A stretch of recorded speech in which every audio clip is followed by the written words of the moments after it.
The whispers in Providence Valley were as old as the blighted oaks that clawed at its ridges. They were a currency of fear, traded in hushed tones over split-rail fences and in the dim corners of the general store. They spoke of the Croft Farm, a place of unsettling prosperity that sat in the valley's deepest fold like a fat, contented spider. And they spoke, with a particular sort of dread, of Silas Croft's attic. They called it the place where lost girls went, where the seasons turned, but the census never grew. The official story, the one spoken in the daylight, was that Silas Croft was a pillar of the community, a righteous man who offered shelter and work to young women with nowhere else to turn. But the other story, the one that lived in the dark, spoke of the farmer's bed experiments, a phrase that held no clear meaning but dripped with a poison that stained the imagination. It was a story of 8 women, or perhaps more, who had climbed the stairs to the top floor of that immaculate, white-paneled farmhouse and had never, ever been seen again. This is the story of the man who dared to pull at that thread and the terrifying truth he unraveled. His name was Dr. Alastair Finch, and he arrived in the summer of 1899, a man of science and reason in a land that preferred its secrets buried deep in the unyielding clay. The valley itself seemed to conspire against clarity. The air hung thick and heavy, smelling of damp earth and decay, a miasma that clung to the back of the throat. The mountains pressed in on all sides, their forested slopes a dark, suffocating curtain that blocked out the wider world and fostered a unique brand of communal secrecy. Finch, with his starched collars and his bag of sterile instruments, was an anomaly, an unwelcome intrusion of the modern world. He believed in diagnosis, in evidence, in a logical progression from cause to effect. He did not believe in folk tales or the unlettered superstitions of an isolated populace. He was here to treat fevers and set bones, not to chase phantoms. His education had not prepared him for the particular sickness that festered in Providence Valley, a malady of the soul for which he possessed no remedy. The call came on a sweltering August afternoon. A young boy, breathless and wide-eyed, appeared at his clinic door, stammering that Mr. Croft required the doctor's attendance. It was for his wife, Martha, a recurring spell of the vapors. Finch had heard the name, of course. Silas Croft was the valley's benefactor, its largest landowner, its most pious voice in the church congregation. To be summoned to his home was a mark of acceptance. As his buggy rattled down the winding dirt road toward the Croft homestead, Finch felt a flicker of professional satisfaction. The farm, when it came into view, was startling in its perfection. A pristine white house stood 2 stories high, flanked by a massive, blood-red barn and outbuildings arranged with geometric precision. The fences were whitewashed, the fields were free of weeds, the very air seemed tidier, more controlled than anywhere else in the valley. It was the physical manifestation of order and discipline. It was the house of a man in absolute control of his world. And yet, as he drew closer, a single detail snagged in the corner of his eye, a discordant note in the symphony of perfection. The highest window, a small, square aperture in the attic gable, was fitted with iron bars, thick and dark against the white clapboard. It was the kind of window one might see on a jail, not on the top floor of a respectable farmer's home. It was the first crack in the immaculate facade. Silas Croft met him on the porch. He was a man carved from the very hickory of the mountains, tall and broad-shouldered, with a full, graying beard and eyes the color of a winter sky. They were eyes that assessed, judged, and dismissed in a single, unwavering glance. He extended a hand, his grip firm and dry. He said, with a voice that was both resonant and soothing, "Dr. Finch, it is a kindness for you to come all this way. My Martha is given to these spells. Her constitution is delicate." The house was as immaculate inside as it was out. Polished wood floors gleamed in the filtered light. The furniture was heavy, dark, and arranged with a severe symmetry. A large, leather-bound Bible sat open on a central table, its pages marked with a crimson ribbon. But beneath the scent of beeswax and dried lavender, another odor lurked.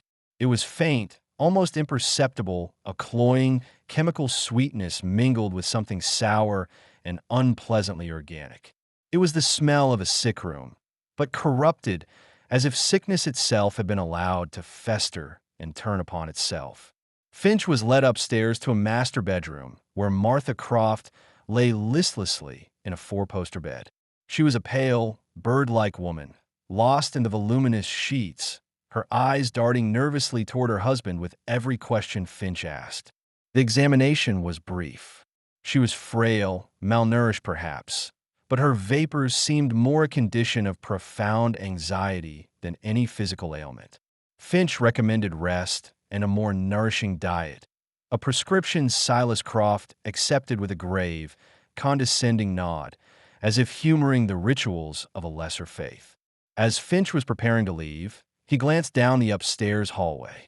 It stretched into the shadows at the rear of the house, ending at a single, solid oak door. Unlike the other doors, this one was fitted with a heavy, external bolt lock. It was from behind that door, he now realized, that the strange, foul-sweet odor seemed to emanate. He gestured toward it, his professional curiosity piqued. "Is there another patient I should be aware of, Mr. Croft? A sick room, perhaps?" Silas Croft's placid expression did not change, but a coldness entered his eyes, a sudden shuddering of the soul. He placed a paternal hand on Finch's shoulder, his grip surprisingly strong. "That is merely the attic, doctor. For storage. The smell you notice is likely the turpentine I use for preserving old wood. A necessary chore." As he spoke, Finch's gaze drifted upward, past Croft's shoulder to the ceiling. There, almost invisible in the dim light, was a dark, circular stain, the kind that forms when water or some other liquid seeps slowly through floorboards over a great deal of time. At that same moment, a sound, or rather the ghost of a sound, reached him from behind the locked door. It was a soft, rhythmic scraping, a nail on wood, or a chain dragging on the floor. Croft's voice hardened, losing its benevolent tone for just an instant. "I will see you out, doctor." The pressure on his shoulder became a firm guidance, turning him back toward the main staircase. As he was being escorted, his eyes were drawn to the window at the end of the hall. For a single, heart-stopping second, he saw a face pressed against the glass. It was a woman's face, bone-white and gaunt, with eyes that were black-rimmed holes of despair in a mask of skin. Her mouth was open in a silent scream. Then, as quickly as it had appeared, it was gone, pulled back into the darkness. Finch froze, his blood running cold. He turned to Croft, his mouth open to speak, but the farmer was already smiling, his benign mask firmly back in place. The valley plays tricks on the eyes of a newcomer, doctor. Shadows and light. The visit was over.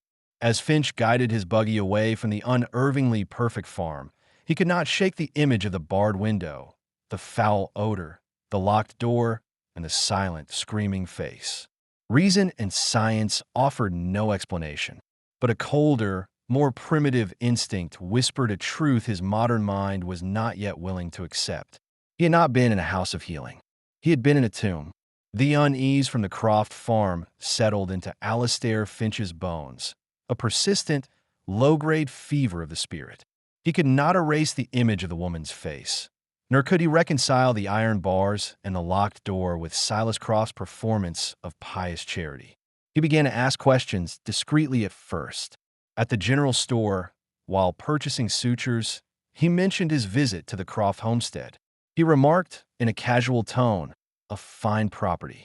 Mr. Croft must have a large family to require such a grand house." The proprietor, a stoop-shouldered man named Miller, busied himself weighing out beans, refusing to meet Finch's eye. He grunted, "Just him and the missus. And the hands, of course. Girls he takes on. Orphans and such. Good of him." Finch pressed gently.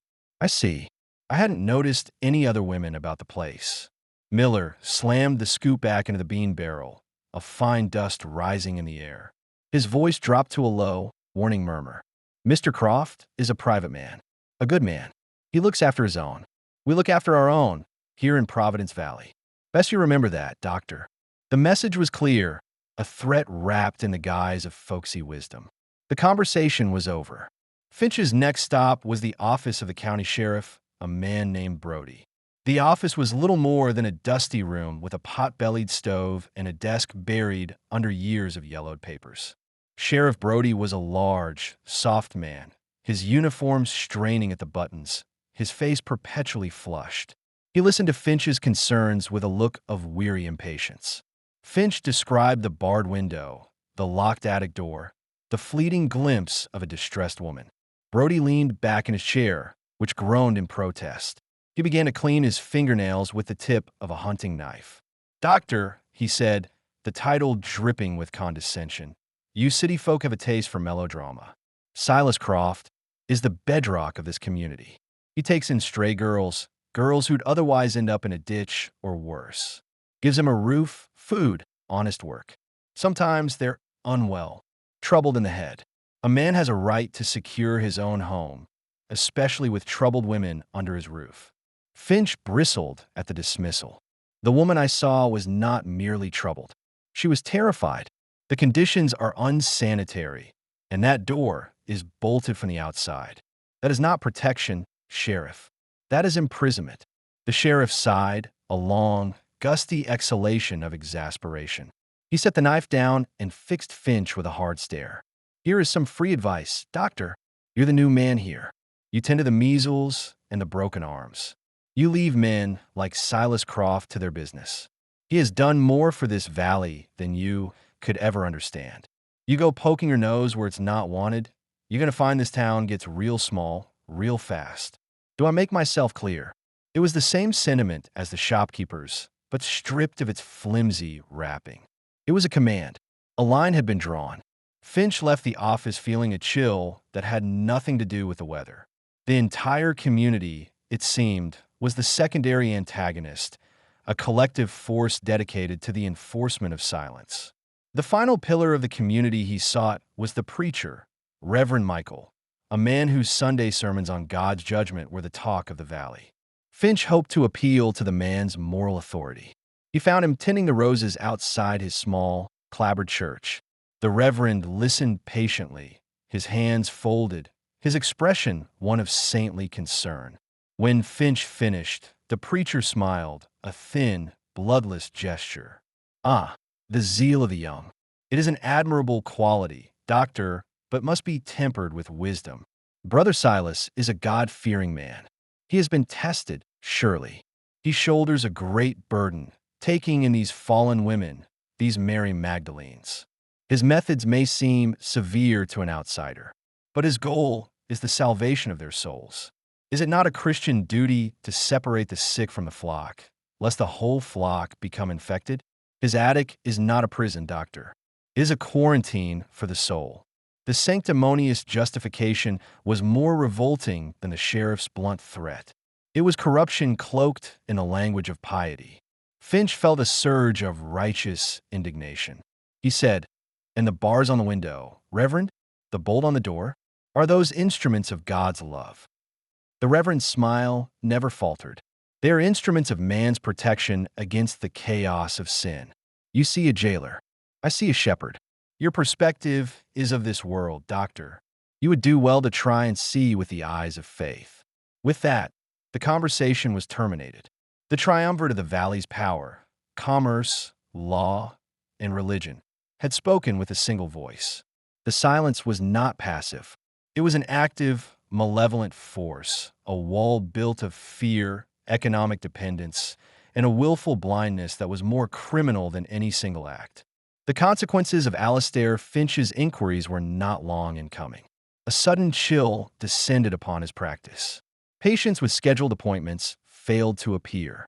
Mothers with feverish children who would have once rushed to his door now resorted to old folk remedies.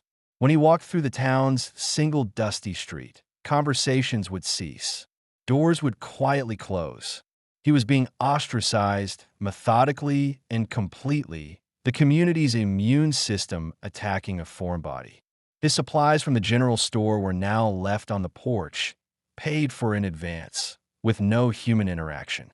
The isolation was as palpable and suffocating as the valley's humid air. He was an outsider, and he had been designated a threat. Desperation began to gnaw at him. The face in the window, the silent scream, had become an obsession.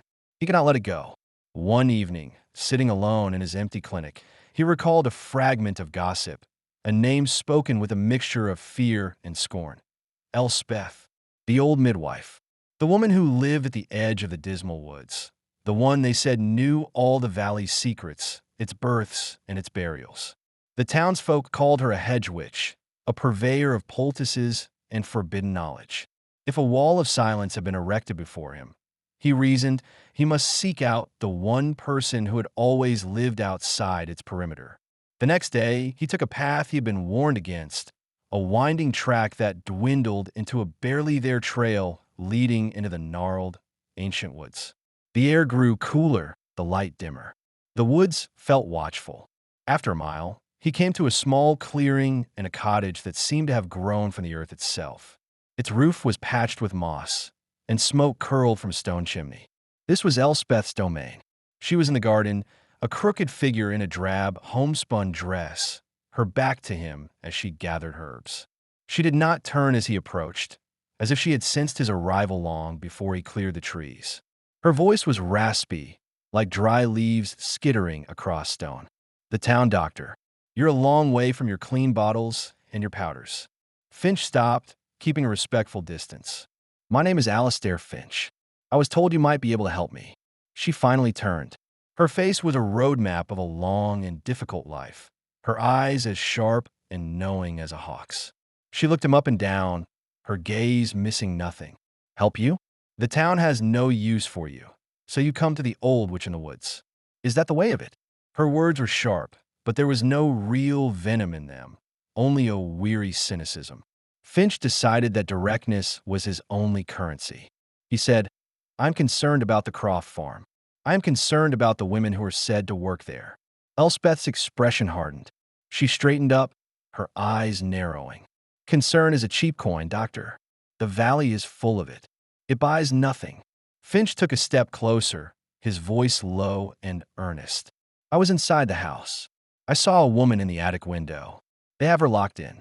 The sheriff and the preacher, they defend him. They call it charity. I call it an abomination." For a long moment, Elspeth was silent. She studied his face, searching for something. He did not know what she was looking for, but he met her gaze without flinching. He let his own indignation, his own frustrated sense of justice, show in his eyes. Finally, she gave a slow, deliberate nod. "You have the sight, then? Not the kind they talk about in stories. The kind that sees what's right in front of them, instead of what they're told to see." She beckoned him to follow, leading him into the dim, cluttered interior of the cottage. The air was thick with the scent of 100 different dried plants. She moved to a dark, carved wooden chest in the corner and lifted its heavy lid. After rummaging for a moment, she withdrew a small, cloth-wrapped object. She placed it in Finch's hands. "My niece, Sarah, worked there for a spell. 5 years ago. She was young and foolish and believed in the goodness of men like Silas Croft. She got out. She was one of the lucky ones. But she was broken by it. She fled the valley and never looked back. Before she left, she gave me this." She found it, tucked under a loose floorboard in the room they gave her. Finch carefully unwrapped the oilcloth. Inside was a small book, no bigger than his palm. Its cover was faded blue linen, and its pages were filled with a cramped, elegant script. It was a diary. Elspeth's voice was a grim whisper. Her name was Clara. She was not as lucky as my Sarah. "Read it, doctor. Read what happens to the girls who go to work for the Saint of Providence Valley." Alistair Finch sat in the low light of Elspeth's cottage, the small diary feeling both fragile and immensely heavy in his hands. The air was still, the only sound the faint crackle of the hearth and the whisper of the wind in the pines outside. He opened the book to the first page. The ink was faded, but the handwriting was clear, full of youthful loops and flourishes. He began to read, and as he did, the voice of a young woman, lost to time, filled the silent room. Her name was Clara Abernathy. The first entry was dated April 12, 1895. "Arrived today in Providence Valley," she had written. "The journey was arduous, but my spirits are high. Mr. Silas Croft met me at the coaching inn, just as he promised in his letter. He is not at all the stern figure I had imagined. He has a kind face and a gentle voice, and he spoke to me of purpose and redemption. He says the valley is a place for new beginnings, a place to cleanse oneself of the hardships of the past. His farm is a vision. I have never seen a place so clean, so orderly. It is like a picture from a book. He has given me a small, neat room on the second floor with a window that looks out over the green fields. He says hard work is a prayer, and here I feel I can finally pray. I am to help Mrs. Croft with the household duties. She's a quiet woman, very pale, but she smiled at me. I believe I will be happy here. It feels like a sanctuary. Finch read on, his own sense of foreboding growing with each page. The early entries were a chronicle of naive hope. Clara wrote of the satisfaction of a day's labor, the beauty of the valley in the morning mist, the quiet dignity of the evening prayers led by Mr. Croft. She described him as a patriarch, a shepherd to his small flock. She mentioned two other girls, Mary and Eliza, who also worked on the farm. She described them as quiet and reserved, almost unnaturally so, but she attributed it to shyness or a past filled with sorrow. She wrote, Mr. Croft says we are all his daughters, chosen and protected. He provides for our every need. We want for nothing.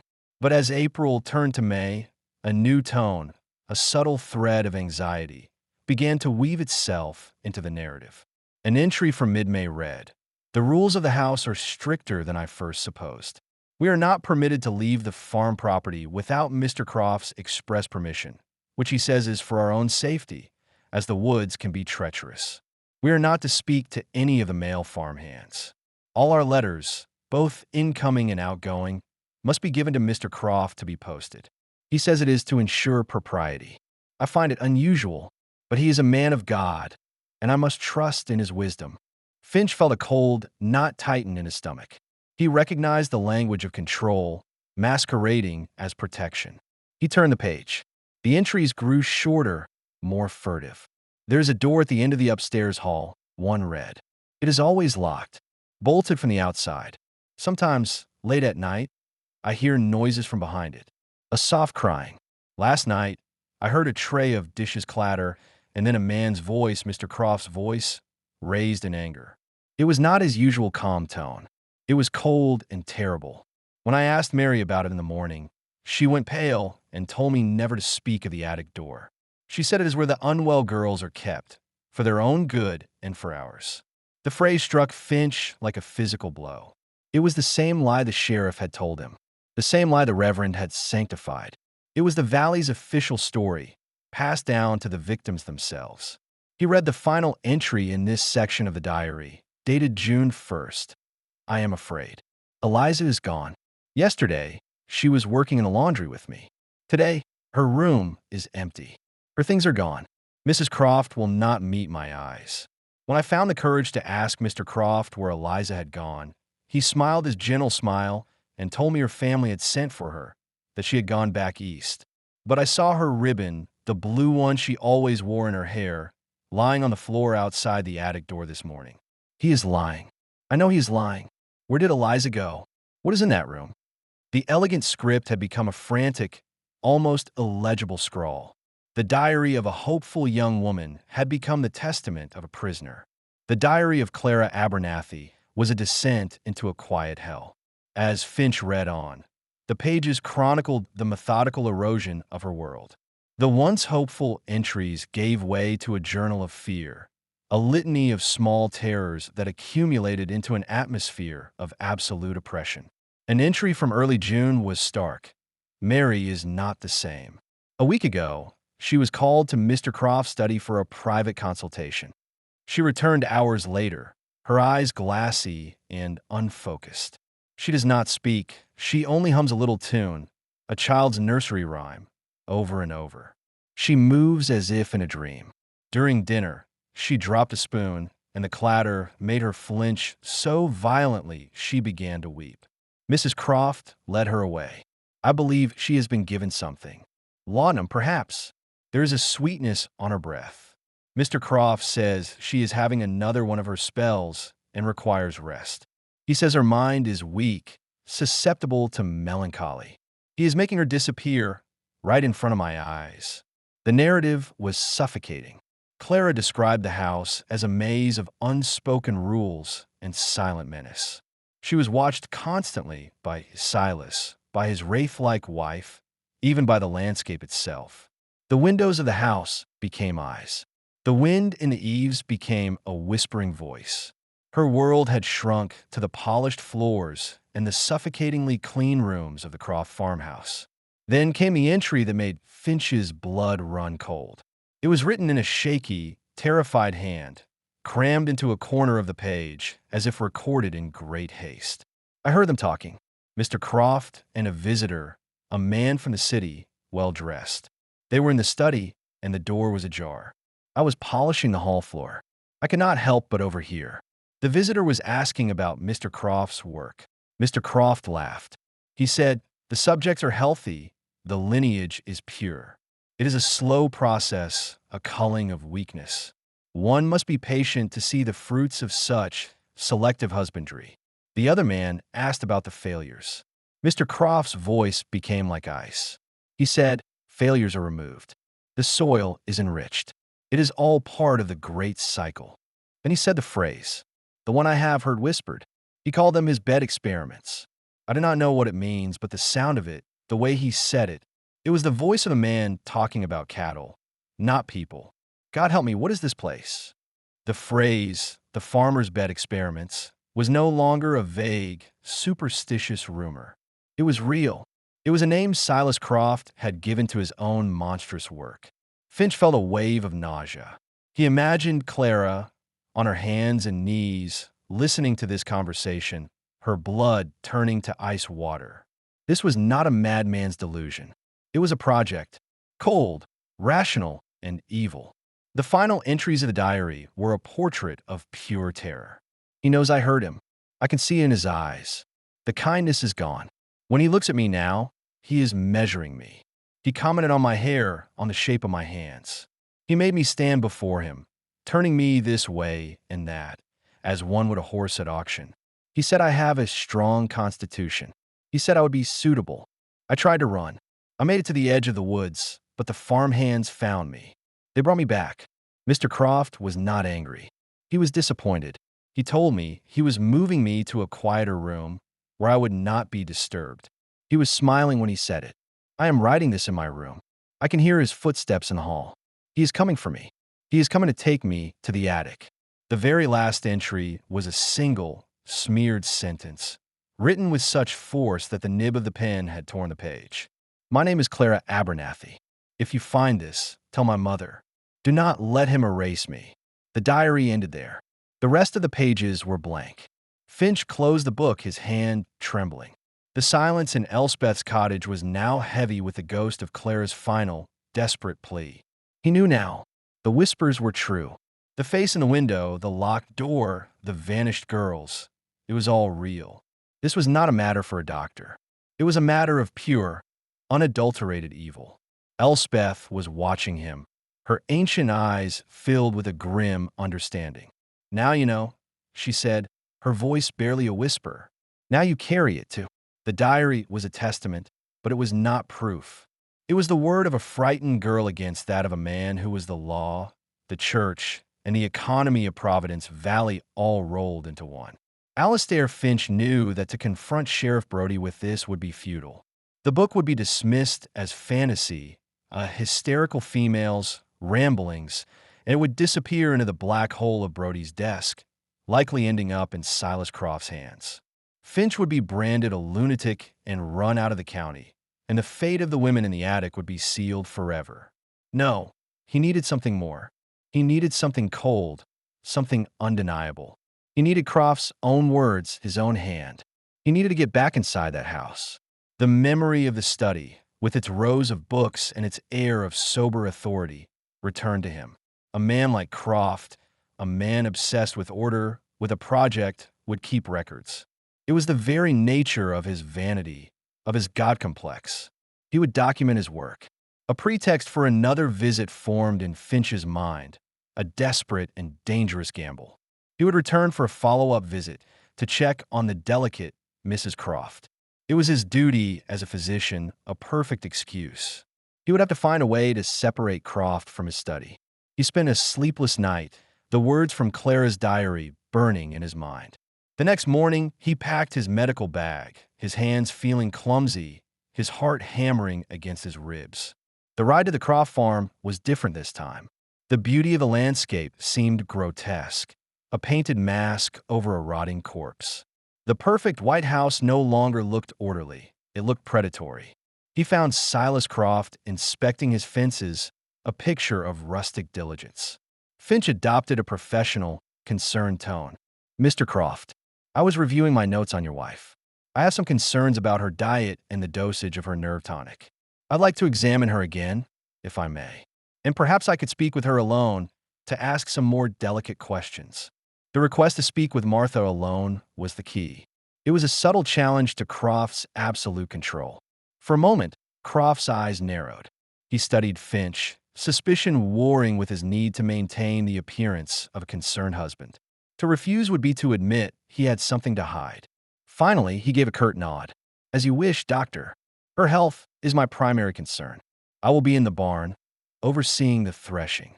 Call for me when you are through." It was a calculated risk on Croft's part. He was letting the fox into the henhouse, but confident the fox was toothless. Finch's heart pounded. This was his chance. He was escorted inside by the silent, ghost-like Mrs. Croft. He went through the motions of an examination, his mind racing. He needed to get her out of the way. He feigned the need for a specific tincture from his bag, which he had accidentally left downstairs in the entryway. He asked her, with an apologetic smile, if she would be so kind as to fetch it for him. The moment she shuffled out of the room, Finch moved. He didn't go to the entryway. He slipped silently down the hall and into Silas Croft's study.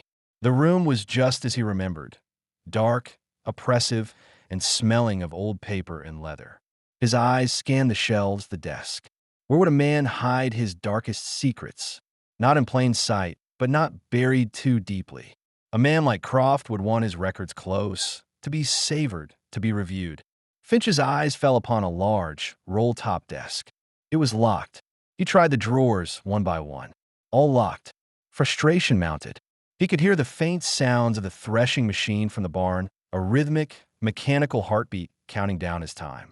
His eyes darted around the room, searching. Behind a stack of agricultural almanacs on a low shelf, he saw it. The corner of another book, one that didn't match the others. It was bound not in leather, but in plain, black buckram. He pulled it out. It was a ledger, the kind used for accounting. There was no title on the cover. With trembling fingers, he opened it. The first page was headed, in Croft's precise, angular script, "Subjects for Improvement and Purification. Year of our Lord, 1895. Below was a list of names. The first name on the list was Clara Abernathy. The ledger was not a diary. It was a document of chilling, scientific detachment. It was the work of a monster who saw himself as a god. Alastair Finch stood in the suffocating silence of the study, the book open in his hands, and read a litany of horrors disguised as data. Each of the 8 women had her own section. Beside each name was a series of cold, tabulated entries. Clara Abernathy, Subject 1, Age, 19, Physical condition, excellent. Temperament, inquisitive, willful. Defect, pride, worldly curiosity. A corruption of the spirit. Initial quarantine, April. Acclimation period, successful. The entries continued, chronicling Clara's descent as if it were a scientific experiment. June 3rd. Subject exhibits signs of suspicion. Surveillance increased. June 10th. Attempted escape. Physical constitution confirmed as strong. Excellent candidate for Phase 2. June 11th. Moved to attic quarantine. Commencement of corrective measures. The corrective measures were listed in a separate column. For Clara, they included dietary restriction to humble the flesh, sensory deprivation to cleanse the worldly palate, and nocturnal catechism, spoken word reinforcement of divine and domestic duty. It was a blueprint for the complete dismantling of a human being. Finch's hands shook with a mixture of rage and terror. He turned the page. Eliza May, subject 2. Age, 17. Defect, vanity, flightiness of mind. Moved to attic quarantine, May 28th. Measures, unsuccessful. Subject prone to hysteria. Resists purification. Contaminated the group. Experiment terminated, June 15th. Finch stared at the words. Experiment terminated. It was a sterile, clean euphemism for murder. Croft's neat handwriting documented the disposal. Subject's body rendered and returned to the earth. Soil enriched. Failure is a form of fertilizer. The man was not just a jailer. He was a killer, and he had recorded his crime with the same dispassion as noting the price of feed corn. He kept turning the pages, his horror mounting. There were 8 names in total. Mary, the girl Clara had described as humming, was listed with the defect of a melancholy spirit. Her corrective measures included heavy, daily doses of laudanum to soothe the agitated mind into compliance. She was being systematically drugged into oblivion. The other names belonged to ghosts, girls who had vanished from the valley without a trace. A girl named Rebecca, whose defect was sullenness. A girl named Hannah, whose defect was carnal worldliness. A note Finch suspected meant she was simply beautiful.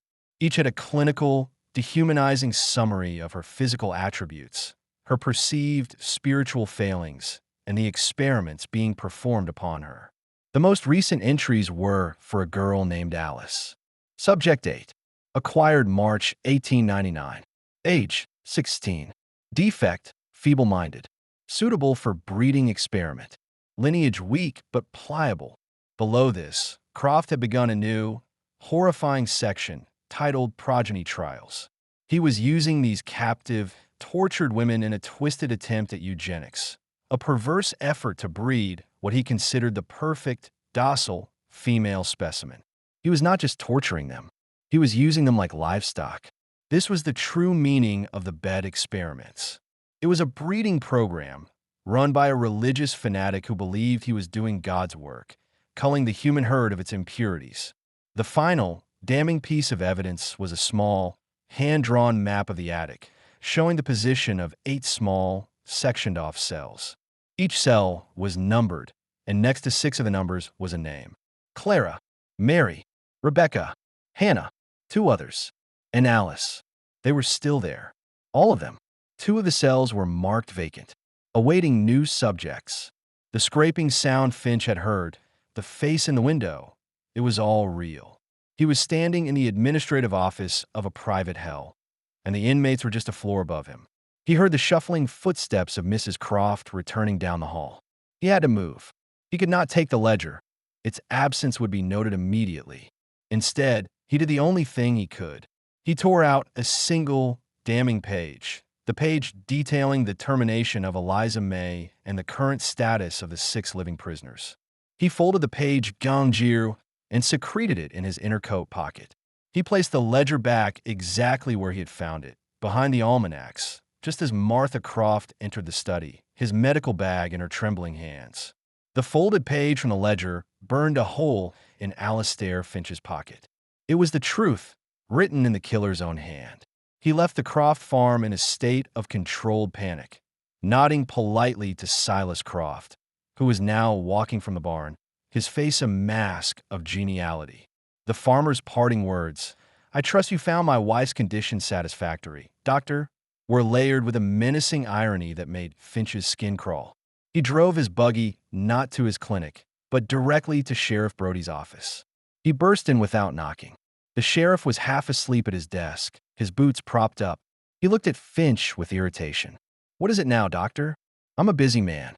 Finch threw the crumpled page onto the desk. "Read it," he commanded, his voice tight with fury. "That is a page from Silas Croft's private ledger. Read it and tell me again that he is a good man. Tell me again that I am seeing things." Brody picked up the page with a distinct lack of urgency.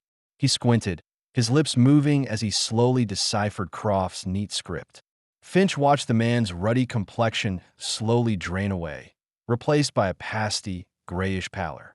The sheriff read the words "experiment terminated and body rendered."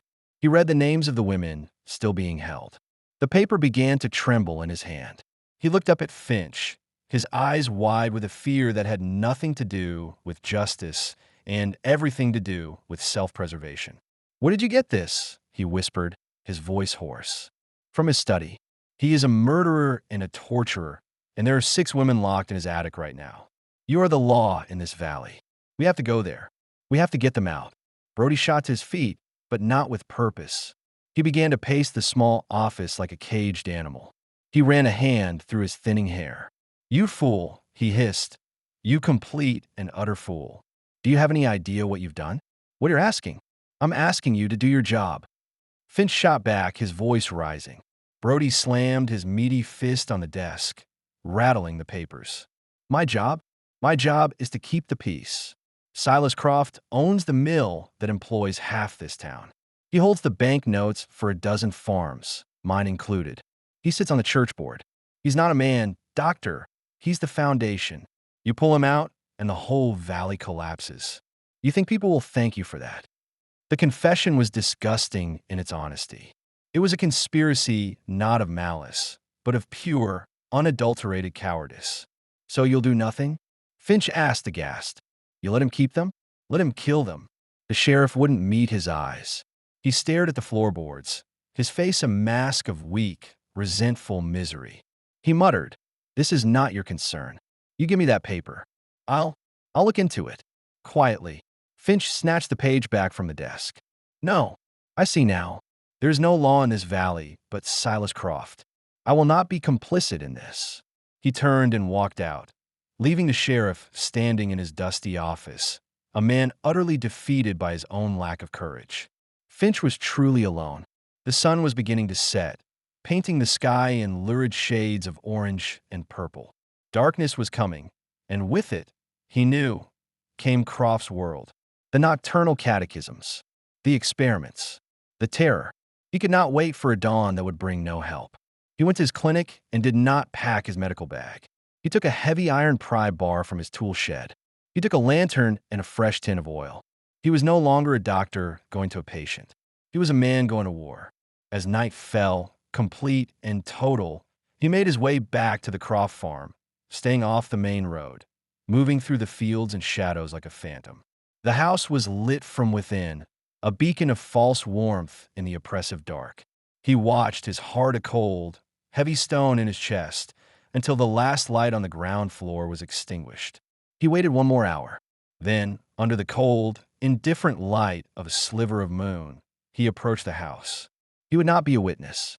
He would be an agent.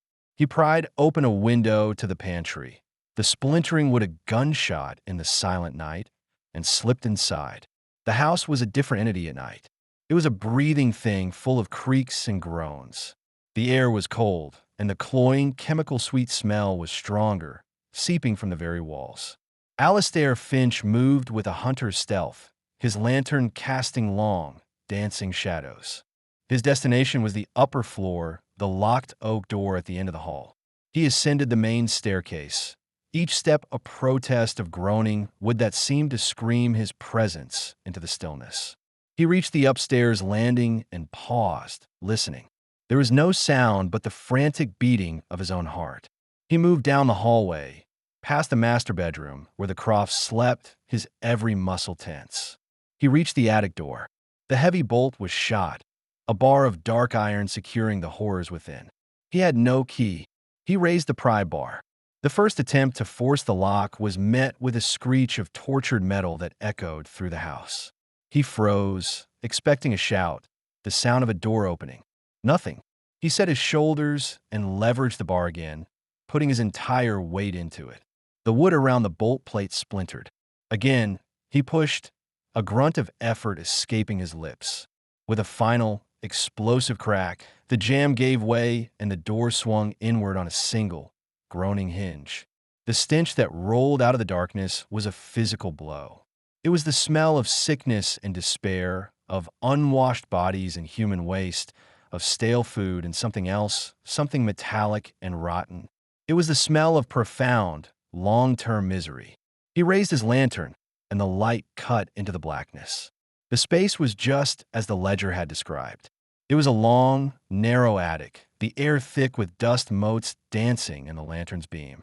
Along one wall, 6 crude cells had been constructed from rough-hewn planks. The doors were little more than grates of wood, locked with simple padlocks. And behind them, there were shapes. At first, they were just bundles of rags in the corners. But as his eyes adjusted, the bundles took on human form.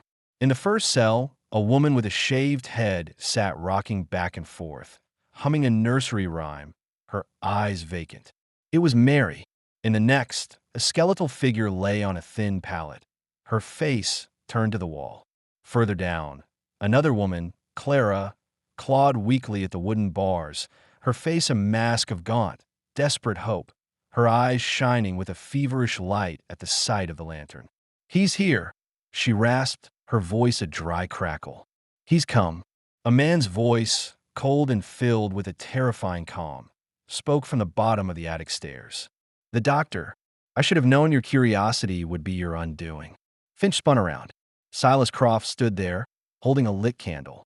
He was dressed in a long, white nightshirt, but in the flickering light, he looked less like a sleeping farmer and more like a high priest of some terrible, ancient cult. He was not shouting. He was not enraged. His expression was one of disappointed authority, as if scolding a disobedient child. "You have trespassed, doctor," Croft said, taking a slow step up into the attic. "You have intruded upon a holy and private work. These are my subjects, my failures, my burden given to me by God." Finch raised the heavy pry bar, his knuckles white. "They are not subjects. They are women. And you are a monster." Croft actually smiled, a chilling, pitying expression. "You see with the eyes of the flesh. You cannot comprehend the necessity of the task. The world is awash in weakness and sin. It must be purified. It must be strengthened. I am merely the gardener, weeding the patch God has given me." He took another step. From one of the cells, a low growl of pure hatred emanated. The woman, named Rebecca, was on her feet, her eyes burning with a lucidity that the others lacked. It was the clarity of absolute rage. At that moment, from downstairs, a piercing shriek cut through the night. It was Martha Croft. The sound of the breaking door had finally roused her. Silas's head snapped toward the sound, his composure breaking for a single, fatal second. It was the only opening Finch would get. He didn't hesitate. He lunged forward, not with the pry bar, but with his shoulder driving all of his weight into Croft's chest. The farmer, caught off balance on the narrow stairs, stumbled backward with a cry of surprise. He tumbled, his limbs flailing, his head striking the corner of a heavy wooden chest at the bottom of the landing with a sickening, final crack. The candle flew from his hand, and the attic was plunged into darkness, save for Finch's lantern. In the sudden, ringing silence, Alistair Finch stood, breathing heavily, the master of the House of Horrors dead at his feet.